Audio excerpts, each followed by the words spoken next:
यावर्षी हरितालिका हे व्रत 26 ऑगस्ट या दिवशी आहे. हरिता म्हणजे अरण्य आणि आलिका म्हणजे सखी. देवी पार्वतीने हे व्रत आपल्या सखीला अरण्यात नेऊन केले, म्हणून ह्या व्रताला हरितालिका असे म्हणतात. ज्या ठिकाणी पूजा करायची आहे ती जागा स्वच्छ करावी, रांगोळी काढावी, चौरंग ठेवावा. त्या चौरंगाच्या बाजूने केळीचे किंवा कर्दळीचे खांब लावावेत. सखी पार्वती आणि शिवलिंगाची स्थापना करावी. भाद्रपद शुद्ध तृतीयेला हरतालिकेचे व्रत करायचे असते.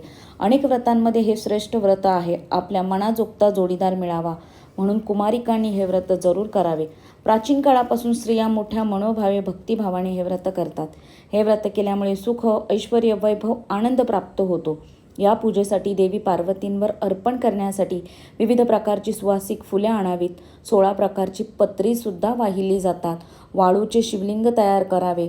मनोभावे महादेवांची पूजा करावी. बेल फूल अर्पण करावे. नैवेद्यासाठी 5 प्रकारची फळे आणावीत. साखर, पाणी आणि पंचामृत तयार करावे. ओम नमः शिवाय या मंत्राचा दिवसभर जप करावा. रात्री जागरण करावे, गाणी म्हणावीत.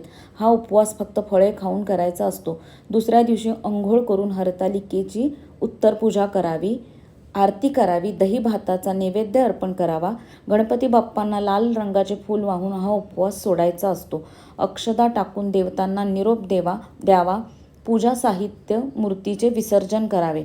प्रत्येक भागात वेगवेगळ्या प्रकारे पूजा केली जाते. प्रांतानुसार, भागानुसार थोडा पूजेमध्ये फरक असू शकतो.